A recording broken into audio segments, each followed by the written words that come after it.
What's up, you beautiful people? Today, I'm going to teach you everything I know about how to set up your suspension.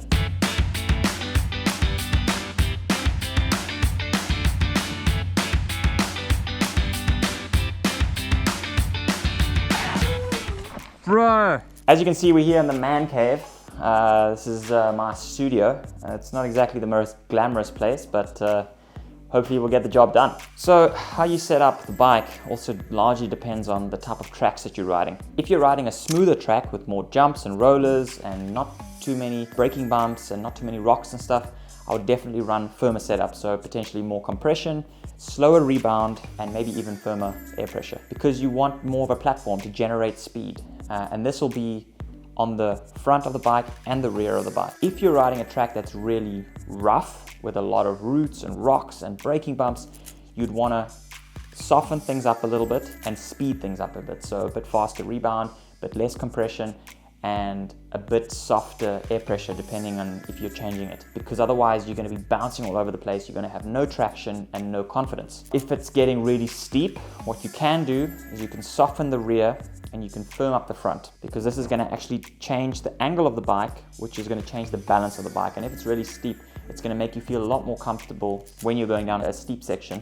If you're more up, if you're really over the front and your fork's diving, you're going to not have that confidence. So that is something that can work really well on a steep track. If it gets muddy, again, sometimes I can soften up the suspension and speed it up, because when it gets cold, something to think about as well, when it gets cold, your suspension tends to slow down because the oil gets thicker inside the fork and it's going through holes. So thicker oil is going to be moving through slower. That's something to think about as well. Make your rebound a little bit faster and potentially make it a bit softer, your suspension in cold conditions and muddy conditions. So these are a few practical tips that you can use depending on the type of track and conditions that you're riding in. So this is my downhill bike right here.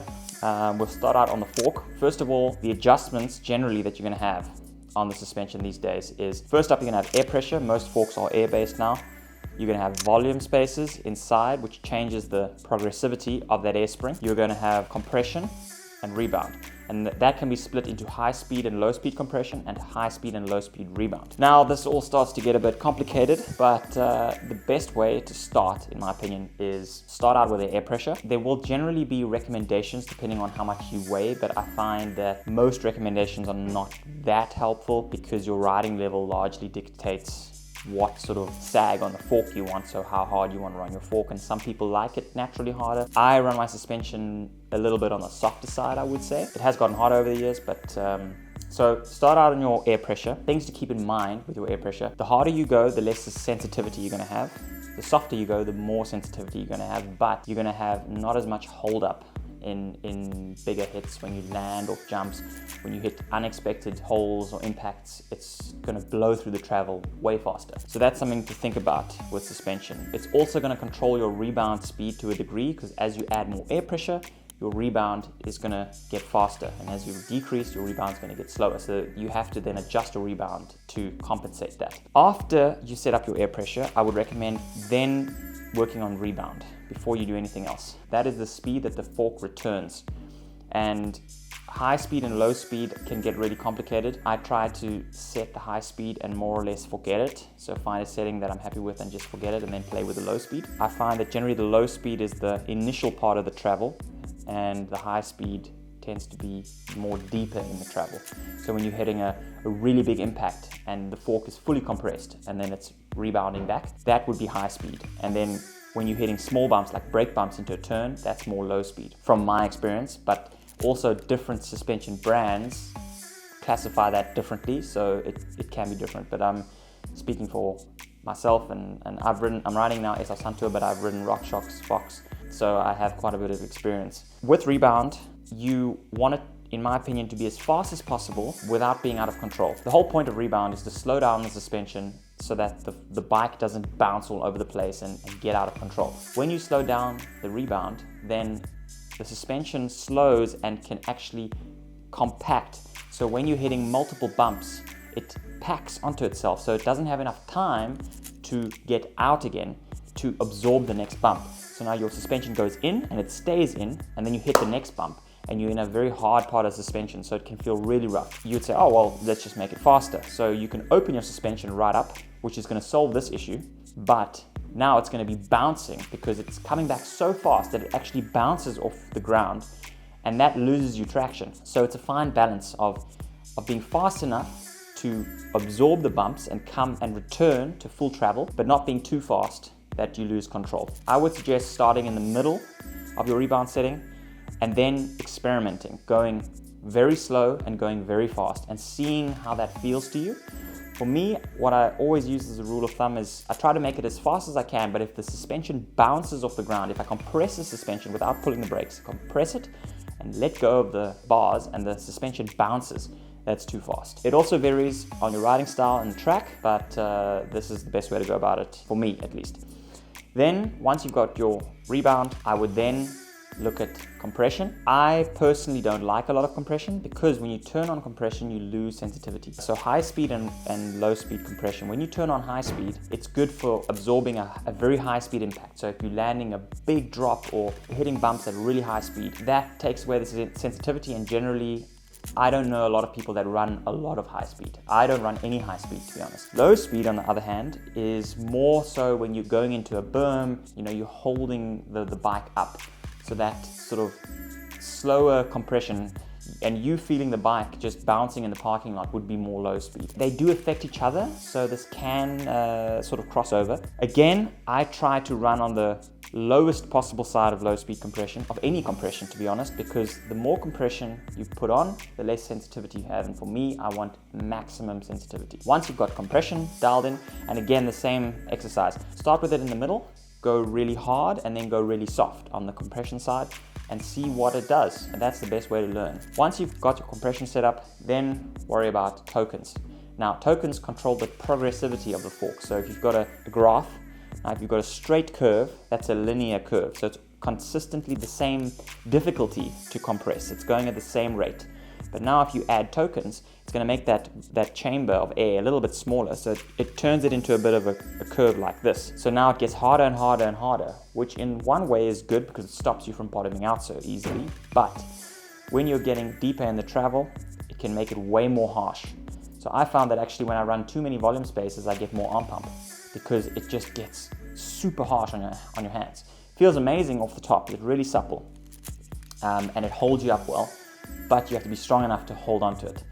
I like to run a relatively linear setup, as linear as I can get away with, where the bike's not, diving away from me and feeling uncontrollable. That is the tokens are the last thing I would play with, because you want to try to get a good base setup from compression, rebound, air pressure. And then if your suspension's feeling good and you don't want to put more air pressure in because it doesn't feel good, then try adding 1 or 2 volume spaces and seeing how that feels. And that's the best way for you to really learn about it. Now that you've got your fork dialed in, we're going to move on to rear shock. Rear shock for me is a little bit less to worry about because I feel like I feel more from the fork of the bike than the shock. But on the shock side, you've got spring rate, which could be air pressure, or in this case, it's got a coil. So it's actually got an actual spring. And then you've got compression and rebound. You can also have high speed and low speed on both. The SR Suntour shock only has 1 rebound and 1 compression, which to be honest, I'm quite happy with because I feel like it can just get way too confusing. So first thing, again, like the fork, start out on the spring rate, which is the air pressure, or in this case, the coil. Now, the coil spring, I like it because it's very consistent. It doesn't change, whereas an air shock can sometimes heat up and then the air pressure changes or the suppleness changes or the rebound gets faster, and I like the coil because it stays consistent. You don't have as many options to change, but sometimes I feel like that's maybe a good thing because you focus on you as a rider more so than just always faffing with the bike. Again, starting out on spring rate, you want to look at your sag. Now, I think the sag for the rear of the bike is more important than the front. And generally you want to be anywhere between 20 and 30% sag. The old rule of thumb was always 30%, but nowadays most people are leaning more towards the 20% side, just feeling 30%, the bike feels too sluggish. You're sitting in too much, it's not very responsive, and even the downhill riders, my downhill bike now is about 22%. I've tried more and it's definitely faster having less, and you feel Even though it's sometimes a little bit rougher, you feel more like you can just hit stuff and hit stuff harder and the bike holds up. So this is again a personal preference. I would say start maybe around 25%. It also depends on the bike. Some bikes are naturally suited to more sag, like the V10 Santa Cruz, for example, is naturally suited to more sag. This, the Scott Gambler, is running 22%. That's something you've got to play around with, but start in that range. Once you've got that set up, then you want to move on to rebound again. Same thing like the front. Start the rebound in the middle, go up and down, and really be extreme with it. So go really fast and really slow. That is the best way that you're going to feel the difference, because if you only go 1 or 2 clicks, it's going to be hard for you to really notice. For me, I like to run the rebound quite fast, also on the rear, because the bike feels way more supple, way more sensitive. You've got more grip because the bike is not bouncing, it's not compacting and then getting kicked by the bumps. It's actually absorbing every single bump for the most part. Again, it differs from bike to bike and shock to shock, but I like to run mine on the faster side of things, and this is something that you're going to have to experiment with. And depending on the track, if it's a smoother track with not so many bumps, you can run it slower because it will track better and it will feel more stable. But if you're running on a track that's got a lot of rocks and roots and or braking bumps, you want to run it faster, because otherwise you're not going to track. It's just going to compact and not going to have enough time to return, and it's going to be bucking you all over the place. Once you've got your rebound done, move on to compression. Same thing like the front. I would say start in the middle and experiment with really firm and really soft. The difference is on the rear, because it's a platform that you're standing on, I tend to want a little bit more compression on the rear. I feel like there's not as much need for sensitivity on the rear. You want to have sensitivity, of course, but I like to definitely run a bit of compression. So this is a very simple sock. It's only got 6 clicks of compression. I'm running it on 3, so in the middle. And I will go, sometimes I'll run it on 0, depending on the track, but if I'm looking for a bit of extra suppleness, I'll run it on 0. But for running sort of definitely a jump trail or anything like that, I'll always turn a bit of compression on. But this is something you got to experiment with. I think people make suspension a little bit more complicated than it needs to be sometimes. In my experience, it's a learning process. You have to experiment with it, and everyone's different. Some people like suspension super fast, some people like it super slow, some people like it hard, some people like it soft. Experiment and try it on different tracks, and obviously on different bikes if you've got different bikes, and find out what works for you. But that's what works for me, and yeah, hope this video helped you. If you want to see some more how-to videos, check out the playlist right up here.